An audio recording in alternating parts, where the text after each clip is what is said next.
cuarto mandamiento que tiene que ver con acordarnos, recordar el día de reposo para santificarlo. Ahora bien, hay que distinguir el día de reposo con el día del Señor, con el día de Jehová, que son términos que a veces pueden parecer equívocos, es decir, muchas veces se toman unos por otros y esto puede generar cierta pues confusión, ¿verdad?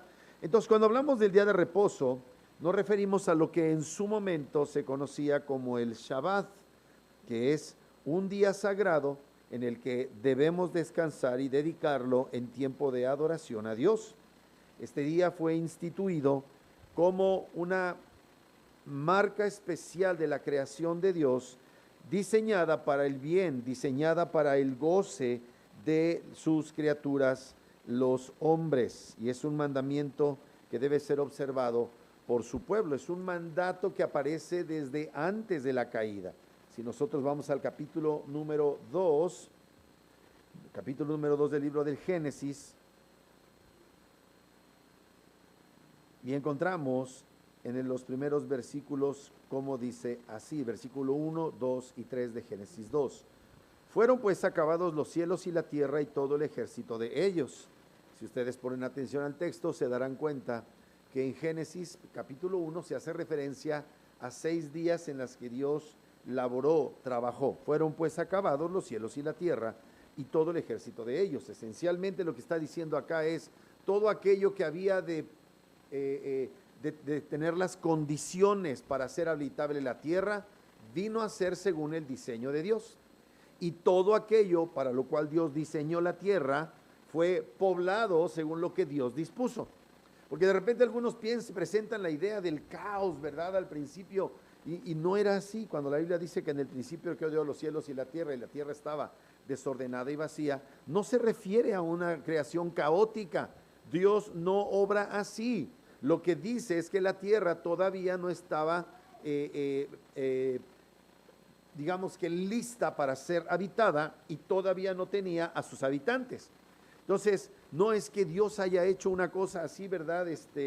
En desorden, porque eso no corresponde. Lo que sí es que Dios nos muestra la importancia de los procesos. Eso es lo que vemos nosotros en una creación de 6 días en los cuales Dios va conformando la tierra para llegar a ser aquello que permitiera ser habitado, y a partir de que termina ese aspecto, Dios creó todas las cosas para los animales vivientes, cuya gloria son los hombres, para que pudieran habitar en la tierra. Incluso Dios hace más que eso, porque Dios crea un huerto, Dios prepara un huerto al oriente de Edén, en donde puso al hombre que había creado.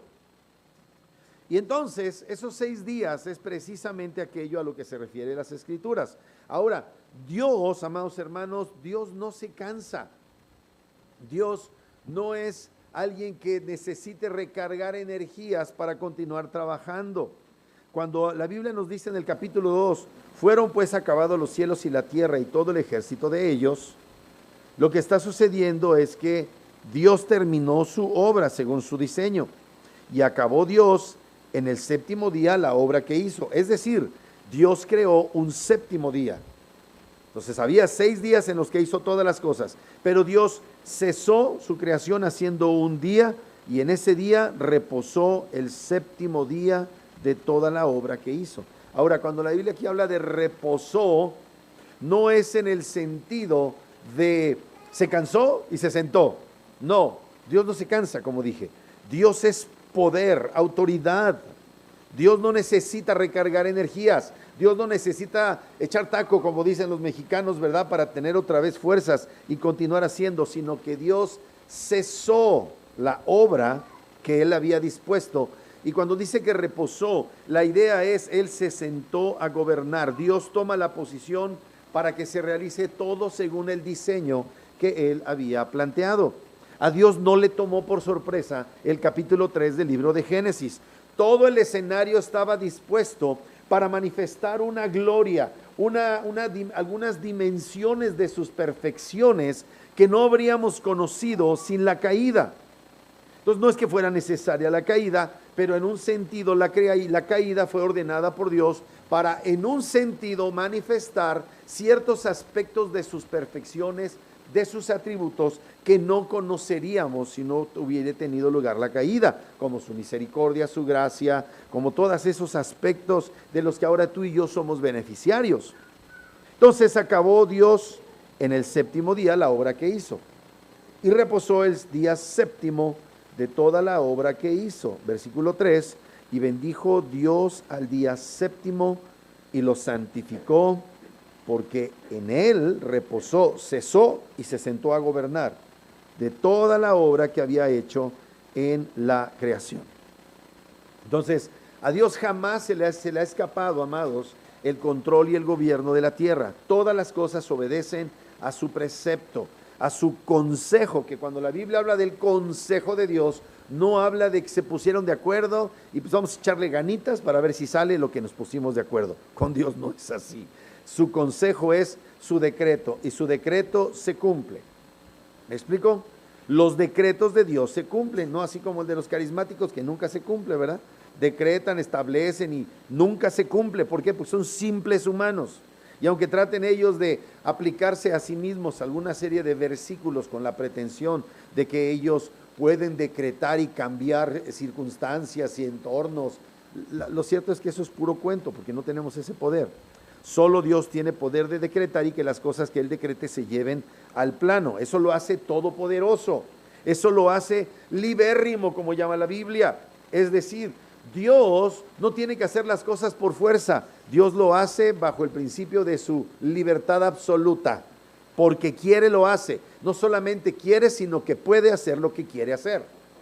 Y en ese sentido, todo lo que no sea Dios no puede hacer lo que quiere, debe hacer aquello para lo que fue diseñado. Entonces, desde esta perspectiva tenemos acá que Dios bendijo el día de reposo y lo santificó. Esto es antes de la caída, quiere decir que esta institución, esta creación de un séptimo día con propósitos de santificación y reposo en la victoria, en la gloria de Dios, es algo que no queda cancelado con la caída. Todo aquello que es antes de la caída sigue vigente. Sigue vigente el matrimonio, sigue vigente el día de reposo, sigue vigente la obligación de trabajar, aunque tiene alguna connotación diferente después de la caída. Porque la creación ya no nos da sus frutos como lo daba en el huerto de Edén. ¿Me explico? En aquel tiempo trabajar era puro placer. Ahora trabajar es un placer combinado con amarguras, combinado con padecimientos, combinado con lucha, combinado con desalientos, combinados con sudor de nuestra frente. Pero no fue así al principio. Bueno, así como sigue vigente estas instituciones, sigue vigente el día de reposo. Entonces, cuando los hombres son objetos de la ira de Dios después o con motivo de la caída, es porque se convirtieron en violadores sistemáticos del día de reposo. Y de hecho esa es la razón por la cual el Señor comienza diciendo en el cuarto mandamiento, acuérdate del día de reposo para santificarlo. ¿Por qué? Porque ya había dado previamente un mandamiento de santificar el día de reposo. ¿Me estoy explicando? Entonces, Dios nunca hizo una excepción a su mandamiento de guardar el día de reposo. El día de reposo se instituyó antes de la caída, siguió vigente después de la caída y se lo demandó a Adán, a Eva, a Caín, a Abel, a Sem, Cam y a todos los descendientes de los hombres. De hecho, es precisamente con esta relación con un día de santificación, no puedo hacerla una aseveración categórica, pero es muy probable que esos sacrificios que llevaron Caín y Abel fueran parte precisamente de esta dinámica de acordarse del día de reposo para santificarlo. Entonces, ¿cuál era el propósito antes de la caída del día de reposo? Contemplar la belleza de Dios, su victoria, sus triunfos en la creación. Contemplarlo, deleitarse en él. Entonces, Dios estableció esta idea cuando habla del día de reposo. Cuando hablamos de este día de reposo, esto se conocía como el Shabbat en el hebreo, y que es un día sagrado que se observa cada séptimo día. Entonces la idea es, comenzamos primer día de la semana y se concluye con un reposo. En esto, ustedes déjenme plantearles que ya se deja ver idea de que alguien llevaría a cabo la obra de Dios y en ese sentido él sería aprobado. Entonces, cuando nuestro Señor Jesucristo viene, Él es, sabemos por las Escrituras, que es el que iba a cumplir todas las demandas de 6 días de trabajo, hablando de toda su vida, concentrado en la semana de la pasión, en donde Él realizó toda la obra que Dios le encomendó. En los 10 mandamientos, de hecho, tenemos como la idea de que están profetizando su cumplimiento por parte de una persona. Es todo el sentido de lo que dice el libro de Génesis en el capítulo 3, en el protoevangelio, cuando nos habla de este Salvador que heriría la cabeza de la serpiente. Vamos conociendo por las Escrituras que Él sería uno que cumpliría todos los mandamientos de Dios. De hecho, hoy en la mañana en el libro de los Salmos que leímos, en el Salmo 69, encontramos allí referencias mesiánicas en ese salmo, y toda la idea del Salmo 69 es que habría de venir uno que tendría tal celo por la casa, por la causa de Dios, por la familia de Dios, que de alguna manera se simbolizaba en el templo, que eso le atraería a él enemigos. Lo leímos en la mañana, si ustedes recuerdan, y leímos hace un momento el versículo número 30, pero mira cómo dice: sálvame, oh Dios, porque las aguas han entrado hasta el alma, estoy hundido en cieno profundo donde no puedo hacer pie, he venido a abismos de aguas y la corriente me ha anegado, cansado estoy de llamar, mi garganta se ha enrojecido, han desfallecido mis ojos esperando a mi Dios, se han aumentado más que los cabellos de mi cabeza, los que me aborrecen sin causa. O sea, la causa por la cual deberían las personas provocar rechazo de su persona es por desobedecer a Dios. Pero aquí no hay una causa legítima por la cual él sea perseguido, sino precisamente porque él ha obedecido. Ahora se levantan en contra de él sin causa. Se han hecho poderosos mis enemigos, los que me destruyen sin tener por qué. Y he de pagar, observen ahí, por lo que no robé. Dios, tú conoces, bueno, aquí, entonces ahí se ve. Luego dice, tú conoces mi insensatez y mis pecados no te son ocultos, no sean avergonzados por causa mía los que en ti confían, oh Señor de los ejércitos, no sean confundidos por mí los que te buscan, oh Dios de Israel, porque por amor de ti he sufrido afrenta, confusión ha cubierto mi rostro, extraño he sido para mis, fíjate, versículo 8, extraño he sido para mis hermanos y desconocido para los hijos de mi madre. A manera de un breviario cultural, aquí ya nos está hablando del Mesías, y aquí nos dice que el Mesías tendría hermanos, ¿verdad? Porque versículo 9, y acuérdense que este texto el Señor lo alude cuando está en la primera purificación del templo en Juan capítulo 2, 17, porque me consumió el celo de tu casa y los denuestos de los que te vituperaban cayeron sobre mí. Entonces lloré afligiendo con ayuno mi alma, y esto me ha sido por afrenta. Puse además cilicio por mi vestido y vine a hacerles por oprobio. Hablaban contra mí los que se sentaban a la puerta y me zaherían con sus canciones los bebedores. Pero yo oraba a Jehová al tiempo de tu buena voluntad. Oh Dios, por la abundancia de tu misericordia, por la verdad de tu salvación, escúchame. Entonces aquí está toda la idea de que el Mesías es el personaje que habría de cumplir con todos los preceptos de Dios. Él es el que heriría la cabeza de la serpiente y él es el que tendría celo por la ley de Jehová. Él no moriría, como dice en el libro de Isaías 53, dice que por nuestras iniquidades él murió, él sufrió por nuestras iniquidades, el pago de nuestra paz fue sobre él, él no cometió pecado, él nunca infringió la ley, así que él es aquel a quien apuntaba el día de reposo, era a quien apuntaban los 10 mandamientos, y por eso él está ahora reposando a la derecha de Dios el Padre, sentado a la diestra de Dios el Padre, gobernando, porque llegó a ser rey de todas las cosas por mérito propio. Nadie tiene los méritos de Cristo. Solo Él ha cumplido de Dios el Padre sus designios. Así que el día de reposo, conocido como Shabbat, entre los hebreos es un día sagrado que se observa cada séptimo día como un logro, como resultado de algo después de hacerlo.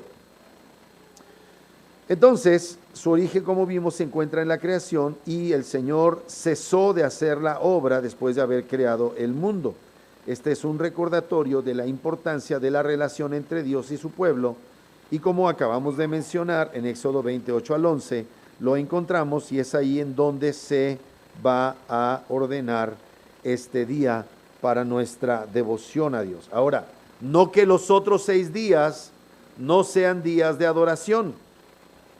O sea, hay una diferenciación en días sagrados o en aspectos sagrados. No todo guarda no todo guarda el mismo nivel de sacralidad. No todo guarda la misma dimensión de santidad, ¿verdad? Ahora bien, nosotros somos reyes y sacerdotes. En primera de Pedro, capítulo 2. Miren cómo dice.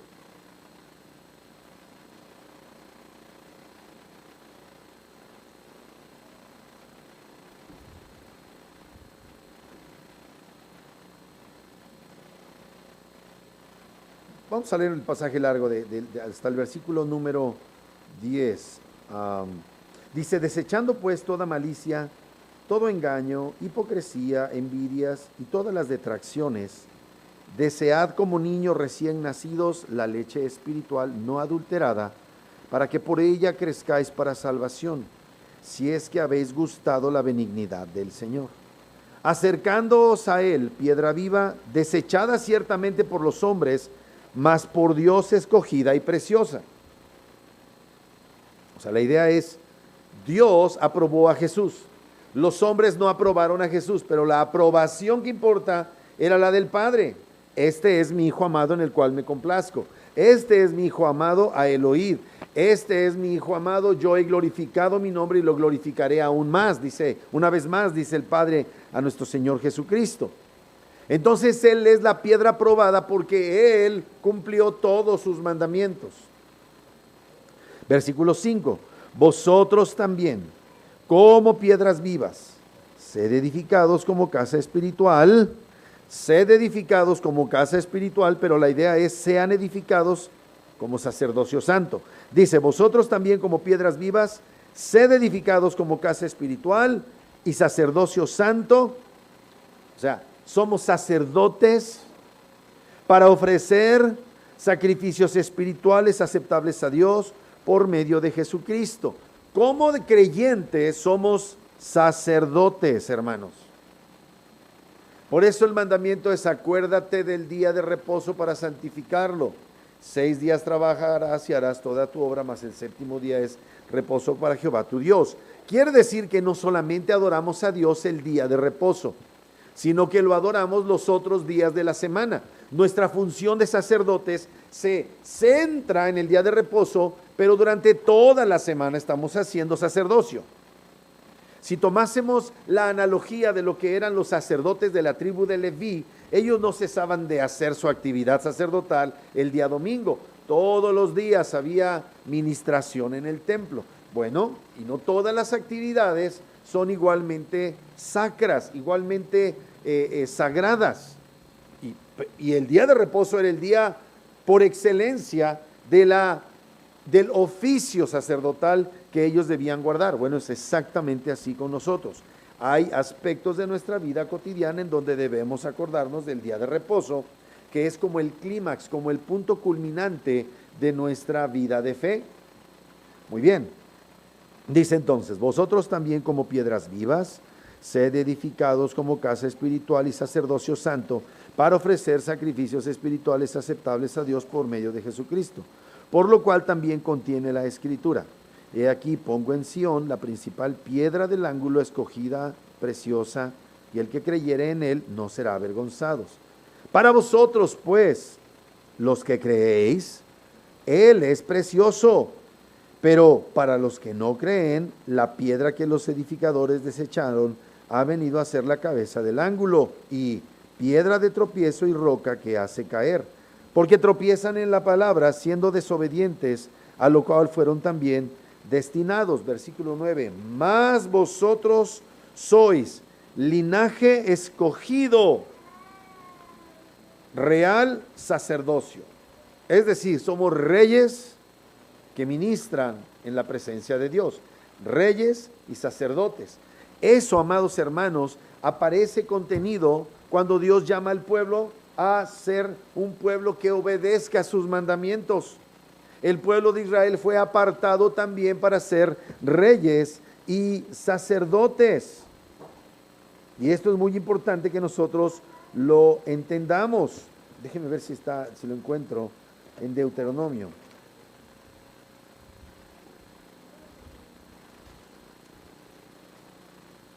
Dice,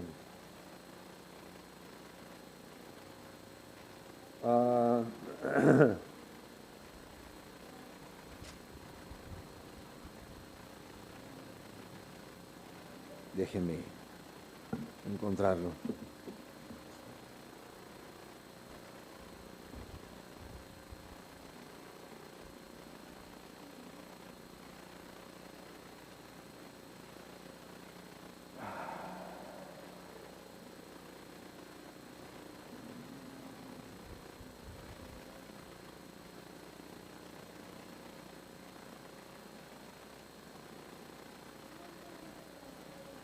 Bueno, les prometo que se las voy a encontrar y después se las presento. Muy bien. Entonces, esta idea de acuérdate del día de reposo para santificarlo, denota que nuestro trabajo de sacerdocio, aunque de diferente nivel de sacralidad en sus funciones, debe ser una función que siempre realizamos. No deja de ser sagrado todo lo que hacemos entre semana, mis amados, sino más bien es una extensión del día de reposo, del cual nosotros como creyentes partimos toda actividad. Entonces, ¿cuál es el propósito del día de reposo? El propósito del día de reposo es proporcionar un tiempo para que nosotros que somos criaturas descansemos y nos centremos en lo espiritual. No solo es un día para evitar el trabajo, es un día para adorar a Dios y reflexionar sobre su palabra. Jesús nos enseñó que el día de reposo fue hecho para el beneficio del ser humano. Marcos capítulo 2, versículo 27. Marcos 2, 27.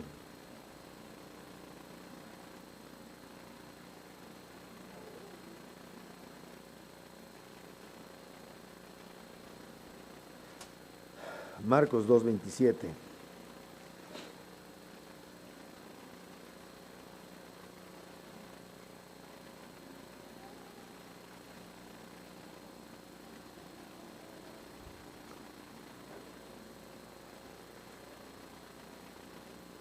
Dice, también les dijo, el día de reposo fue hecho por causa del hombre y no el hombre por causa del día de reposo. Entonces, el día de reposo debería ser un día de gozo, un día de alegría, no un día en el que acabásemos turbados, trabajando, todos exhaustos de estar haciendo actividad. Es un día de reposo. Es toda la idea de lo que se lleva a cabo en el culto de las iglesias. ¿Cómo santificamos el día de reposo? Para santificar el día de reposo se pueden seguir varias prácticas. Una es obviamente la adoración. Dios apartó el día de reposo para que lo adoremos, para que le demos la honra debida a su nombre. Por definición estaría leer, cantar salmos, estaría la oración, estaría el cantar himnos a su nombre. También hay un aspecto muy importante. Si te tienes que acordar del día de reposo, quiere decir que el día de reposo implica tu preparación para el mismo.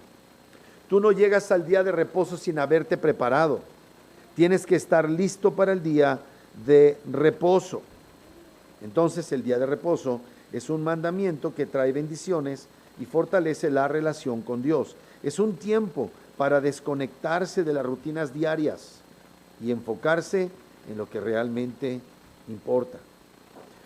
es increíble cómo la gente tiene más apego a sus cosas cotidianas, lo que le provoca más frustración, lo que le provoca más padecimiento que al día de reposo. Es una tristeza. Y aquí no estamos hablando de un día de flojera, estamos hablando de un día dedicado a Dios, que es la fuente de toda buena dádiva y de todo don perfecto. Entonces es muy importante que nosotros tengamos esta distinción en nuestras vidas, acordarnos del día de reposo para santificarlo. Entonces, hay que hacer una distinción entre día de reposo de algunos otros días que podemos confundir. Por ejemplo, algunos hablan del día de reposo como si fuera el día del Señor o el día de Jehová. Sin embargo, hay una distinción entre lo que es el día de reposo, lo que es el día de Jehová y el día de Jesucristo. En el Antiguo Testamento se hablaba mucho acerca del día de Jehová, que se refería a aquel instante en el que Dios revelaría su soberanía y santo juicio sobre la humanidad. Entonces, hay muchas partes en donde los profetas del Antiguo Testamento hacían referencia al día de Jehová como ese día en que se revelaría el juicio. Ese día de Jehová tuvo varios cumplimientos en la historia del pueblo de Israel. El día de Jehová, por ejemplo, fue cuando Dios juzgó a Samaria, que era la capital del reino del norte, cuando estaba dividido el reino. Se volvió a cumplir el día de Jehová cuando el Señor trajo su ira sobre la ciudad de Jerusalén y el templo en tiempos de Jeremías, ¿verdad? Por allá del año de 1586 antes de Cristo. Y hubo un gran día de Jehová cuando el Señor destruyó el templo y desbarató toda la idea de nación judía en el año 70 después de Cristo a manos de este varón Tito, hijo de Vespasiano. Entonces, el día de Jehová se refiere a ese momento en que Dios juzga a la humanidad. Hay un día de Jehová definitivo. Ese día de Jehová definitivo tendrá lugar en el mismo día de Jesucristo. El día de Jehová tiene relación con el juicio de Dios contra los incrédulos.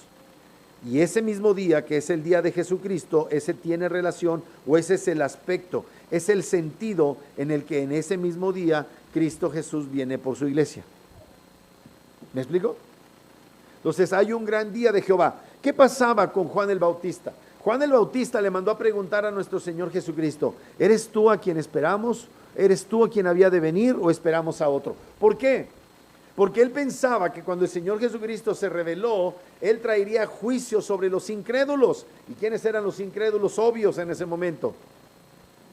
Pues los romanos. No, para Juan el Bautista eran los romanos, pero Juan el Bautista tenía una comprensión de que había hebreos, judíos, que eran igualmente impíos como los romanos. Por eso les dice a los fariseos: ¿quién les enseñó a huir de la ira venidera? Él pensaba que él era el precursor del Mesías, pero del Mesías que traería el día de Jehová. Lo que él no sabía es que entre la venida del Mesías, la primera vez en las que él vendría como el Mesías sufriente, habría después un periodo de tiempo por el cual él se llamaría al arrepentimiento a todas las naciones. Él pensaba que era solamente la salvación para los judíos, pero esta era para todas las naciones que se ofrecería la salvación, y entonces al final de ese tiempo vendría el día de Jehová, tremendo, y donde el Señor traería su ira en contra de los impíos, que simultáneamente es para los creyentes el día del Señor. Entonces no es que el bautismo de Juan el Bautista fuera diferente en significado del bautismo de los discípulos del Señor, pero el tema es que Juan no tenía identificado este periodo de tiempo que llamamos de la gracia, no que sea una dispensación, pero de la gracia extendida a los gentiles, porque hasta ese momento la gracia había sido extendida fundamental y principalmente a los judíos. Entonces Juan no podía ver eso. Esa era la misma perspectiva que tenían los mismos apóstoles, por lo cual estaban siempre buscando quedarse con el hueso y buscar quién era el mayor de entre ellos, porque ellos pensaban que el Señor traería en su ministerio terrenal ese día de Jehová. Entonces claro que cuando iban para Jerusalén dijeron: de aquí somos, ahí viene el hueso, ¿verdad? Dios va a destruir a los romanos, a los incrédulos, a esos fariseos hipócritas, y nos va a poner a nosotros de primer ministro, secretario de Relaciones Exteriores. ¿Se dan cuenta? No entendían esta idea, esta dinámica ya prometida por Dios en el Antiguo Testamento de que el Evangelio se abriría a todas las naciones de la tierra. ¿Sí me estoy explicando? Entonces, día de Jehová tuvo varios cumplimientos, pero tendrá un día que será el clímax del día de Jehová, cuando el Señor juzgue a todos los impíos. Y ese mismo día, el Señor, a su pueblo, por Jesucristo, los tomará para estar una eternidad con ellos. Entonces, los profetas del Antiguo Testamento describieron el día de Jehová como el juicio de oscuridad. Advertían a la gente sobre las consecuencias de sus acciones. Y por eso se menciona en varios pasajes que este día puede ser tanto un tiempo de salvación como de condena, dependiendo de la condición espiritual de las personas. En el contexto del Nuevo Testamento, estamos hablando de que ese día de Jehová tiene cierta relación con la segunda venida, porque el día de Jehová está descrito como la segunda venida de Jesucristo, cuando Jesucristo venga como el juez de los incrédulos.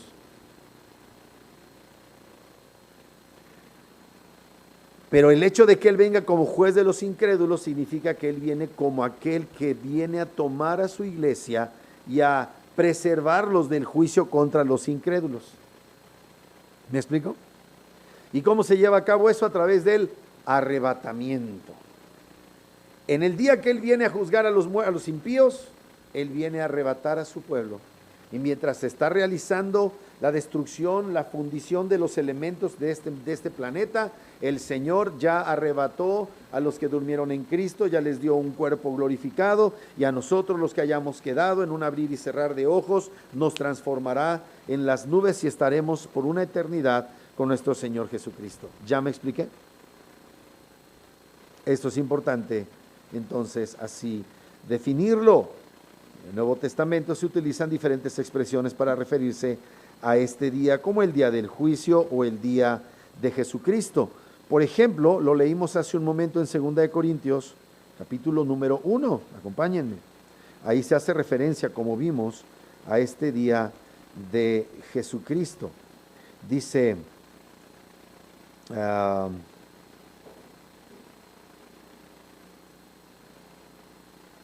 dice en el versículo número 14, como también en parte habéis entendido que somos vuestra gloria, así como también vosotros la nuestra, para el día del Señor Jesús. ¿Ya vieron?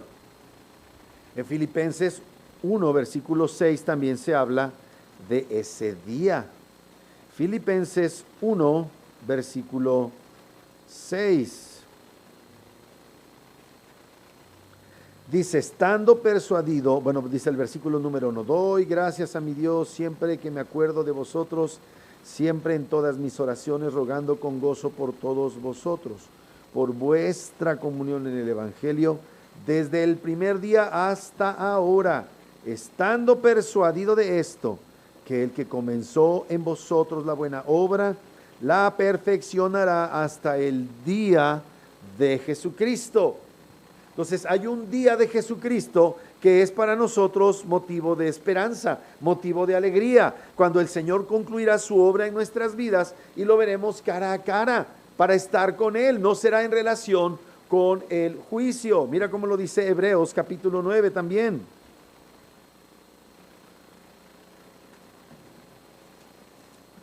Hebreos capítulo 9.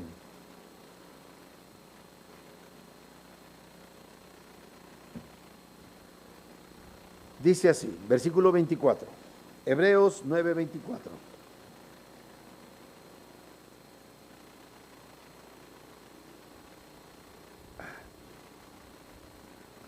Porque no entró Cristo en el santuario hecho de mano, figura del verdadero, sino en el cielo mismo para presentarse ahora por nosotros ante Dios. O sea, aquí la idea, Jesús es sacerdote. Pero como se ve todo el libro de Hebreos, nuestro Señor Jesucristo no es un sacerdote según el orden de los levitas, del orden del sacerdocio arónico, ¿verdad? De la tribu de Leví.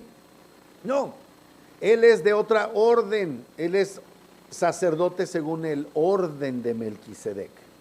Melquisedec precede al sacerdocio levítico arónico según la Biblia, porque es en el capítulo 16 de Génesis donde aparece Melquisedec, que era sacerdote del Dios Altísimo y rey de la ciudad de Salem. Al igual que ese sacerdote del Dios Altísimo del libro de Génesis, nuestro Señor Jesucristo precede a todos los sacerdotes porque Él era sacerdote de los cielos. Él es el que ministra al Padre en la gloria. Muy bien. Entonces, el versículo 24 dice, porque no entró Cristo en el santuario hecho de mano, el templo de Jerusalén, figura del verdadero. Observen que ese no es el verdadero, sino era una analogía, era un modelo a escala del glorioso templo de los cielos. Sino que Jesucristo entró en el cielo mismo para presentarse ahora por nosotros ante Dios, y no para ofrecerse muchas veces, como entra el sumo sacerdote en el lugar santísimo cada año y con sangre ajena. ¿Cuál es la idea? Que Jesucristo entró una sola vez al templo celestial ofreciendo su sangre una sola vez, es decir, ofreciendo su muerte por nuestros pecados.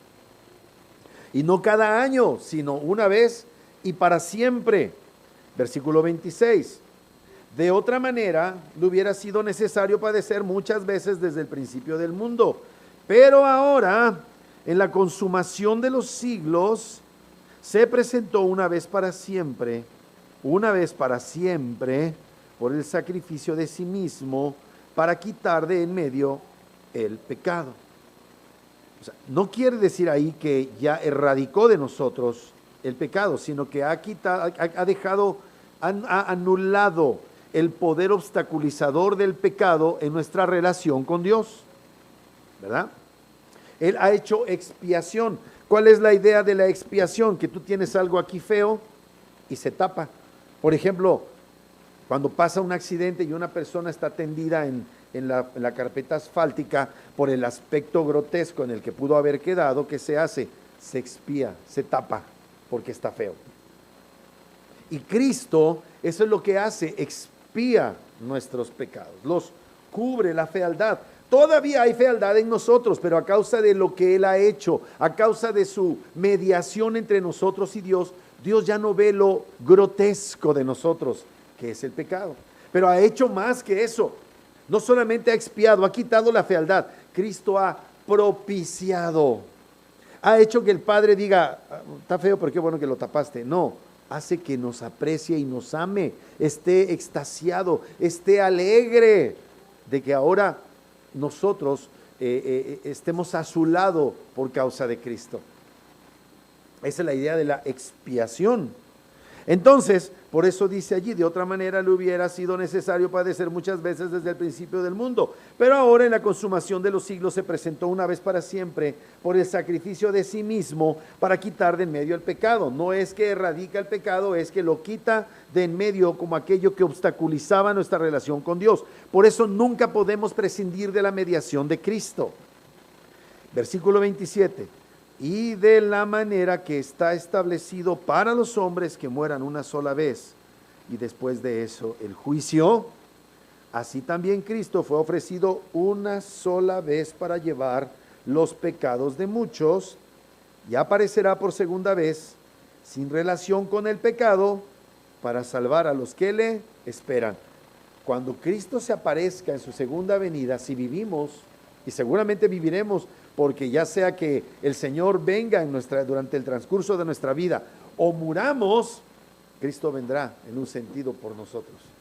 Unirá nuestras almas a cuerpos glorificados y ahí el Señor nos tendrá consigo. Pero mientras a nosotros el Señor nos toma y nosotros le recibimos con gozo en las nubes, Él está destruyendo a sus enemigos aquí en la tierra. Y van a resucitar para perdición eterna. Entonces, día de reposo, día de Jehová, día de Jesucristo, día del Señor. A final de cuentas, sí hay una dimensión en donde el día de reposo es el día del Señor, porque Él es el propietario del día de reposo. Y Dios tiene todo el derecho de hacernos renunciar de nuestras actividades cotidianas. Entonces, ¿qué debemos hacer? Bueno, debemos someternos al Señor y darle importancia a ese día que Él ha instituido desde antes de la caída para nuestro goce y disfrute de Él. Entonces, amados hermanos, yo les ruego, les imploro, les pido en el amor de Cristo que sigamos esta línea de pensamiento y honremos el día de reposo, porque Dios lo instituyó. ¿Ya? Hay circunstancias extraordinarias. Ya iremos avanzando en este precioso estudio y verán ustedes cómo hay ciertas circunstancias. Para que algunos reposen, algunos tienen que trabajar, ¿verdad? Para que algunos disfruten, tiene que haber Marías. Bueno, perdón, para que haya Marías, tiene que haber Martas. Pero las Martas deben estar enfocadas en lo que están haciendo, no meramente turbados y trabajados, sino hacer aquella parte de su labor ministerial que no les será quitada. Y eso es no despegar nuestra perspectiva de la palabra de Dios. Si sirves, sirve verdaderamente al Señor. No estés turbado ni trabajado. No se trata de activismo. Y que Dios bendiga su palabra. Vamos a orar. Nuestro buen Dios, te damos muchas gracias por tu bendición. Te damos gracias por tu palabra bendita. Te rogamos humildemente que ésta produzca buenos frutos en nosotros. Y Señor, te pedimos que nos convirtamos en promotores del día de reposo como tú lo ordenas en tu santa palabra. Que aprendamos, Señor, a gozarnos en él, a prepararlo, a apartarlo, a disponer nuestra mente, nuestro corazón y nuestros cuerpos para hacerlo, para la alabanza de tu gloriosa gracia. Señor, bendice a mis queridos hermanos que hoy estuvieron entre nosotros. Señor, bendice a aquellos que no pudieron estar, aquellos que no han querido estar. Sea tu gracia sobre cada uno de ellos. Glorifica tu santo nombre y ayúdanos a crecer en más número. Queremos ver a más gente, queremos ver a más varones en esta iglesia. Cuando decimos varones, lejos esté de nosotros pensar o tener una perspectiva machista, sino en simplemente varones que lleguen a tener a su familia atendiendo, Señor, al servicio que tú mereces, contemplando tu grandeza, contemplando tus triunfos, contemplando tus maravillosas misericordias. Gracias, amado Dios, por tu fidelidad. Gracias, Señor bendito, por tu misericordia. A ti te debemos todo honor y toda gloria por medio de nuestro amado Señor y Salvador, Cristo Jesús. Muchas gracias, Padre. Llévanos con bien a nuestros hogares después de este tiempo y te damos honor y gloria en Cristo Jesús.